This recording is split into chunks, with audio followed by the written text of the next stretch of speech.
cool. Yep. Do you know the story of this isn't Darth Plagueis the Wise? No, I'm kidding. That's a Star Wars Episode 3 reference. Have I ever told you the story? Anyway, do you know the character, the Superior Spider-Man? I just found out about this character like a couple months ago, and it's friggin' awesome. I assume you haven't, right? No. Okay. So it has to do with a little bit of dumb comic like stuff, but essentially the Superior Spider-Man is Doc Ock. You know Dr. Octopus, Doc Ock. Super smart dude who ends up just going bad, and he's one of the big bad villains for Spider-Man. He's like dying, like actually dying, and he finds a way through dumb comic book stuff to switch bodies with Peter Parker. So Doc Ock is suddenly literally Spider-Man. And Peter Parker's in this like literally dying like 80-year-old vessel who can't do anything. And Doc Ock as Spider-Man actually ends up being a better Spider-Man, hence Superior Spider-Man, because he'll do what Peter Parker is like refuses to do, and he'll kill.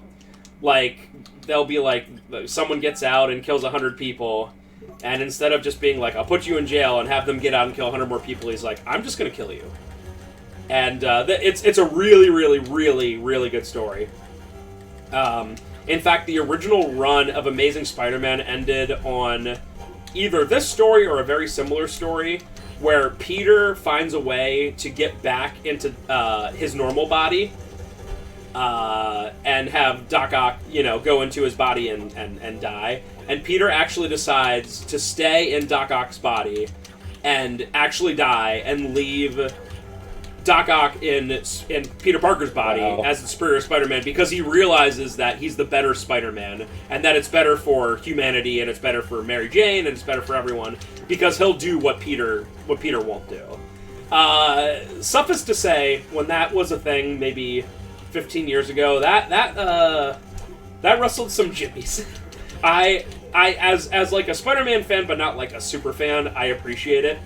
But I can also understand ending the 50-year run of a comic, like 800 issues in that way. I can understand someone being like, "Whoo boy."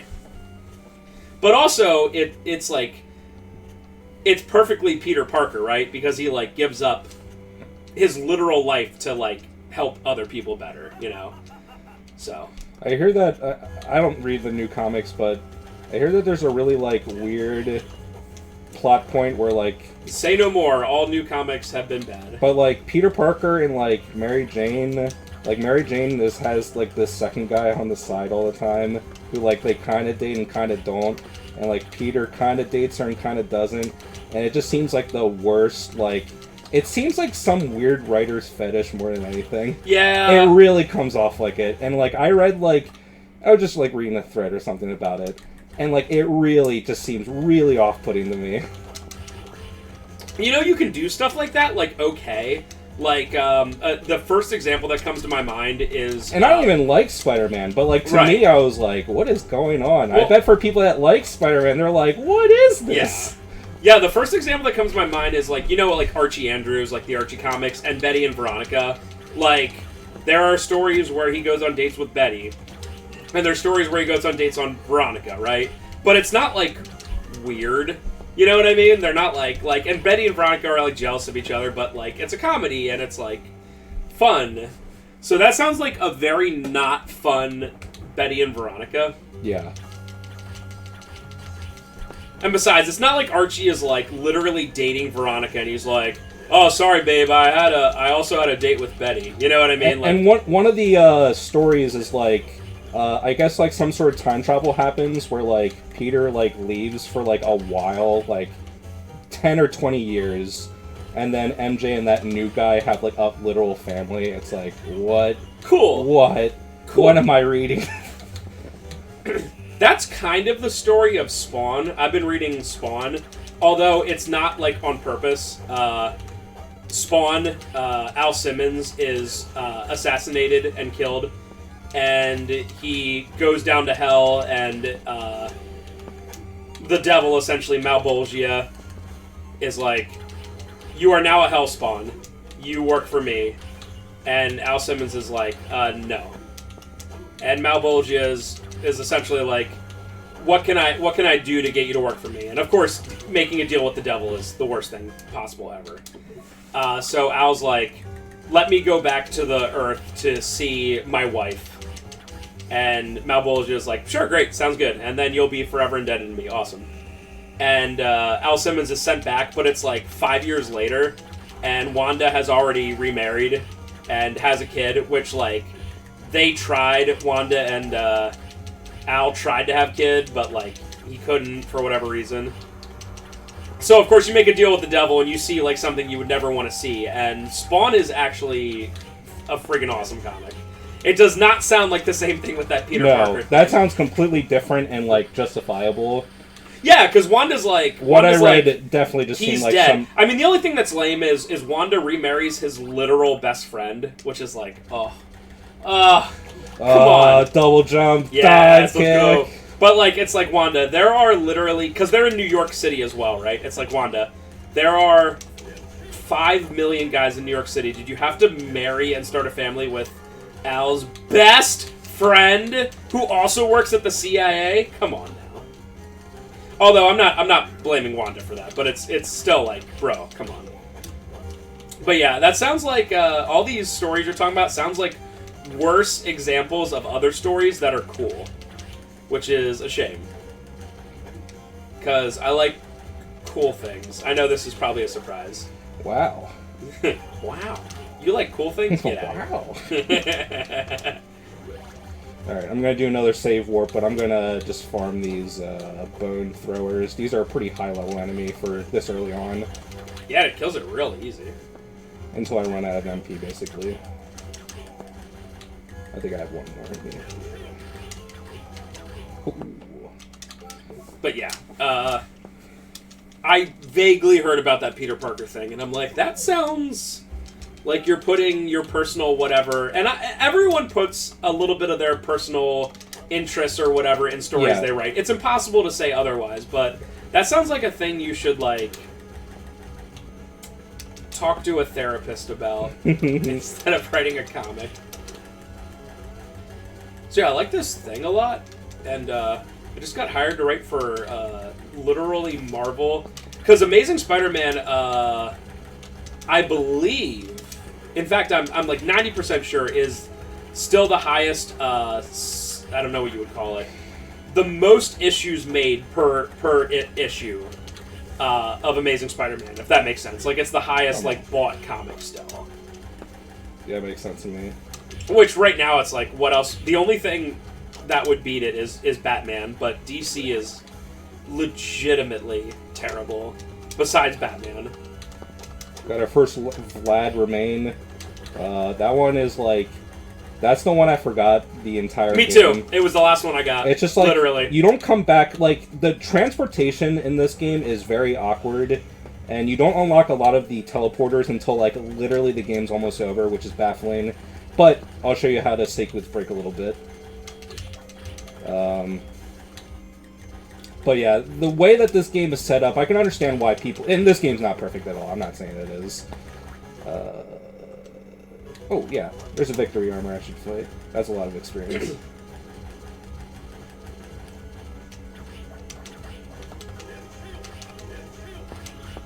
No, give me my axe back.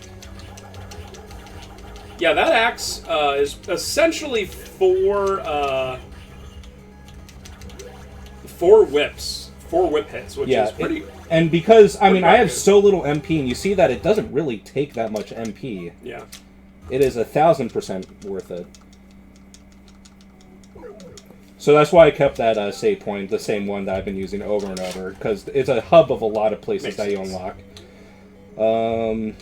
Yeah, it's almost like... So we're going to be doing a minor sequence break right now. Ooh. I need to get the Ice Fist first. And it's a little bit out of the way, but I think the easiest way is to go back to the LCD tunnel. Okay. Oh, yeah.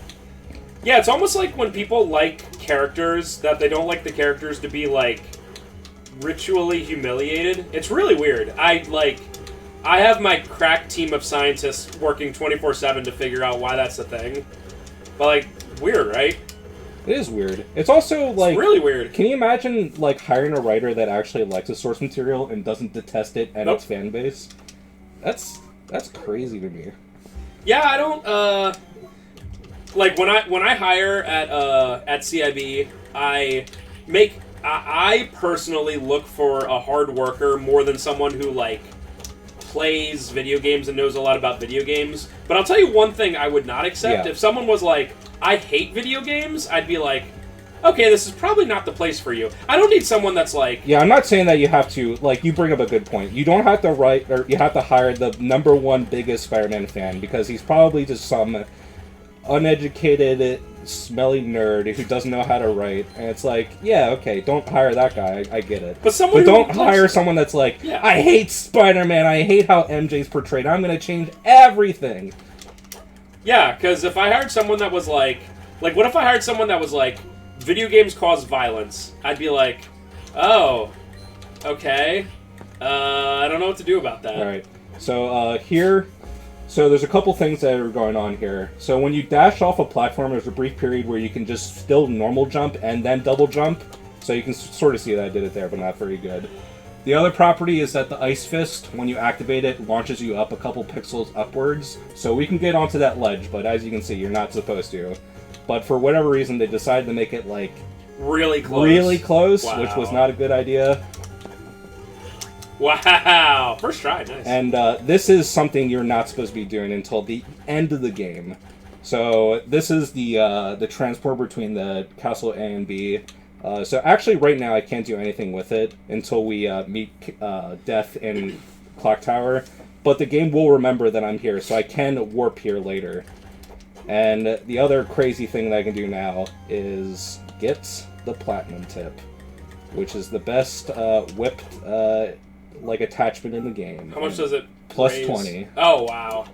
The other thing I can do, and we're going to be doing this for another minute, so if you want to talk about Marvel, but this candle goes $400. Oh! So I'm just Wow, every time. Wow. I'm just going to grind it for like literally like a minute. I just want to get like $10,000. Yeah, I don't know. I think about Castlevania, and I think about the Castlevania anime, which I've heard some people don't like it because they're like, organized religion lay bad, and I'm like, I don't think that's the purpose of the show. Is it actually good though? I watched all of it. I really enjoyed it. I definitely have mixed opinions about Netflix adaptations, but it seems like the Castlevania one. I good. thought that Dracula specifically was done really good. But for example, like Cowboy Bebop, that live action thing was the worst thing I've ever seen in my life. No, so like even the character of Dracula, he's not like kill all humans. It's kind of like when you which is the game where you see it where his wife is killed. Is that Symphony? Where you see his, or is that Portrait of Ruin? Symphony, you see Alucard has a nightmare where he sees his mother like crucified and killed by the town. So like Dracula is pretty chill to begin with because I forget his wife's name, Maria maybe. Possibly, yeah. Yeah, I kind of forget. Anyway, so I don't think it's Maria because that's Richter's. That's sister. I think it's Richter's sister. I guess so. At least in the anime it is. Anyway, so he's like pretty chill. He's not like kill all humans, and then humans for no reason go and kill his wife, and he's like, okay, I hate all humans. Which like I gotta be honest. Fair point, right? Fair point, yeah. Right. It's like she literally did. In fact, like the entire time she was like, "Hey, we can work this out. We can work this out, humans. We can work this out, whatever." And nope. So I thought he was done so well, and Trevor's done really well too. He's like very aloof and sarcastic, but he has his own moments where it causes him to troubles. And Sifa is much more.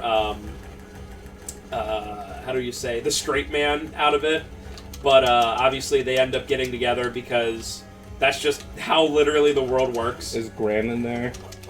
No, there's no Gran. Okay. Yeah. I guess he was just like a weird guy that climbed with Alucard's in it. Alucard's in it. Well, that makes sense. Alucard's like basically the secondary protagonist of the franchise. Of the entire franchise, yeah. Wait, who would you say the first is? Trevor? I guess just the Belmonts. Oh, okay. Or just Dracula. Well, you'd be the... I guess you'd be the antagonist, yeah. I guess, yeah, all the Belmonts kind of... I think that's fair. Just saying Belmont, you're like, whatever. But yeah, it's done in my opinion really well. People were mad because they were like, there's a church in the 1400s and they're really corrupt, and therefore it's a take on it's saying all churches and all Christianity is bad. And I'm like, what? It's like super well known that churches back then were like super corrupt, right? Like literally, I want to say the Catholic Church, but I apologize if I'm wrong on this. But no, you're not supposed to recognize that, or how like the Holy Crusades was a completely pointless, like horrible, like disaster, or you're anti-religion. I think it was Catholicism that like you could literally, quote unquote, buy your way into heaven. Like you just literally like donated enough to the church, and they're like, "Here's your heaven pass, bro." That's just really funny to me. I mean, obviously, depending on what you believe, that is not a thing. And of course, the church in this Castlevania thing is like super corrupt because, yeah, like the best part about both Castlevania Netflix anime series is how crappy everything is for everyone. Yeah, like it just. But that's how I imagine the 1300s were, right? If it's like it just sucked. You got like the plague and you died, right? You died at like 28, and they're like, "Wow, he lived a long life." You know, it's like, dude, it's just how it was. Yeah, and everyone was super poor, and of course there's like the Omega rich, and then the 99.99999% of everyone else. The really cool part about the new one, Nocturne, is a lot of the it's in France, and a lot of the nobles are actually vampires. So they have these like ridiculous nobles parties, and they'll like have like, I don't really know how this works like in vampire lore. By the way, that bottom part right there is literally where the final boss is. And we cannot open it until we get all 6 Dracula's remains. The true final boss, that is. So they'll have like these noblemen vampires, and especially the queen head of it or whatever, will have like blood slaves that they literally just like keep in a trance near them at all times, and whenever they're hungry or thirsty or whatever call it, just like drink from them and don't kill them. And it's like, holy crap. Like that's just so like obviously evil, but like cool because it's not, you know, a real thing. And the main bad girls, I forget her first name, but her last name is Bathory. Obviously like Elizabeth Bathory. I was about to say like, yeah. Oh, go back in there. I just want to say something real quick about this. Yeah, all the shop locations have weird requirements for having the shop owner even show up. And that one, it's your hearts have to be an even number, so that's why I just drew a cross. And now he's back. So that is probably the thing about the game I dislike the most. It's just so random. It's really weird. Some of them are like, I could look them all up, but most of them are like level based. Where it's like... Yeah, it's either like even levels or like something else. It is very weird. So like if you want to go to... I had this happen late in the game. I wanted to buy the best item. But that particular one, you had to be like an odd or an even level. And it was so hard for me to level. Because like we said before, everything was essentially giving me one experience. And I was like, are you serious? I just want to, like, max out. There's no real super boss or anything that I remember, but I wanted to 100% the game. And the game is hard in general. And I was like, dude, are you kidding me? So, the fact that the merchant randomly appears, and it has super weird things, like having even amount of hearts. Yeah, it is the most random thing ever. I don't get it. Another thing they never explain in this game at all. They don't explain it at all. Another thing is that if you hold L and R and then push down, you can activate your spell book. Another thing they never explain. You can also switch your book. Oh, I don't think I ever did that a single time, though. I think if you hold up and L and R changes your book. Another thing they never tell you. I beat this game 100%, and I never knew. I never did that a single They don't time. tell you in any of the hint cards or anything? Okay. So, real quick, we're fighting the Minotaur. This is the first fight I'm going to be doing something called damage stacking. So, I don't exactly know how this works exactly. But the basics is that you have to inflict 3 different types of damage to an enemy very quickly. And this accounts, for whatever reason, Juice's, like, aerial whip and his ground whip are counted as different, like, damage properties. So what I'm going to be doing is I'm going to be throwing a cross into the Minotaur, and then I'm going to be dive kicking into him, and then after the dive kick, I'm going to be whipping him. And on the 3rd damage field, it'll start damaging him every frame that the frame isn't, or the whip is inside of his model. I don't know why. I don't know why 3 damage types like overflows the game, but it does. Also, I might die because this guy can like 2-shot me.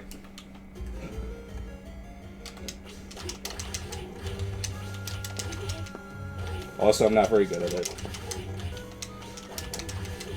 But you can kind of see what's going on there. Man, that takes an awful lot. And if you get the timing is really awkward. But if you do it perfectly, sometimes you can like hit him like literally like 15 times. Is this essentially the speedrun route? Yes. Like, yeah. And you can actually damage stack with you know, just not. Wow. Holy crap. Okay, I can definitely see the skill. Obviously, I can see the skill in this, but like, I can see the skill in. Oh my god! Get away from me. I can see the skill in speedrunning this game. Yeah, the speedrun for this game is really cool. Because it's all skill. You can't be like, oh, it's RNG. I mean, there might be a little bit of randomness, but you can't be like, oh, it's all random. Wow. And I can't imagine how long that would take you if you fought it normally. Yeah, I mean, you saw sometimes I was hitting them like 15 times. Yeah. Like, that Minotaur has so much experience. Wow. Or HP. Cool. Oh, cool. We're also getting the Wind book, which is one of the best books in the game. Wind Cross is arguably the best combination. It is extremely good.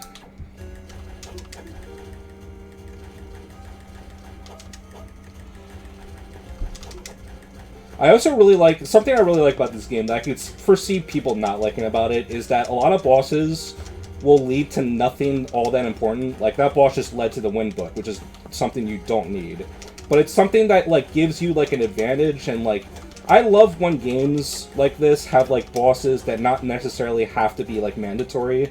It's just like, do you want the Wind book? Okay, fight the Minotaur. Yeah, for me, I would have to disagree, just because it made the game feel more aimless, if that makes sense, and it made it feel more disjointed. I'm not saying that every time you fight a boss, it's like, here's the double jump, now you can go do a million things, but it felt like, why did I fight this boss? I think my big thing about it is, I played the DS-Vanias more than any of the other ones, and those games are very, very strictly, like, structured, with everything being, like, very purposeful. This is definitely the most completely random one. Wow, that's awesome. I don't know if I ever used that one time. Yeah, the Wind Cross is arguably the best. My favorite combination is the Electric Book, which I'll be using for the second half of the game. But we don't get the Electric Book until once we see Death in Clock Tower. Why was the one on the side and the one above you? Oh, so another thing. If you push... This is not explained in the game at all, but if you push up, down, attack, it'll do it. For a game made in like 2003, they certainly do not explain it. Yeah, I don't know if it was just like rushed out and they just... I don't know.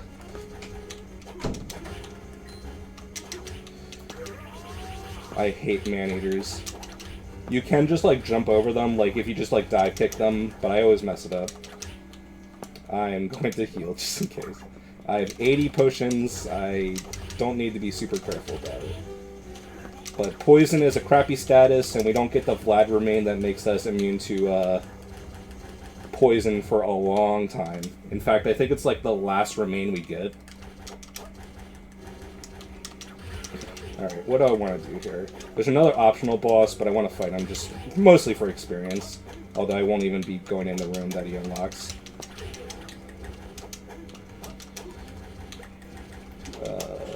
Yeah.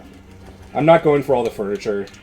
Anyone that knows this game, you can get like furniture for a room but it doesn't do literally anything. It's also pretty amazing how fast they came out with these Metroidvania games. These generally came out within a year of each other, all three of them. Yeah, it's weird. Circle of Min was not made by the same team as this game.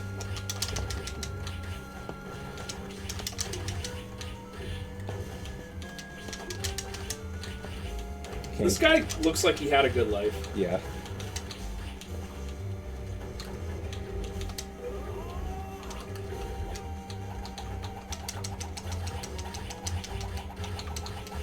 Oh, this reminds me of the rock boss from Bloodlines. Yeah. Exactly like it. Cool. It even has like the glowing... The red glowing thing, yeah.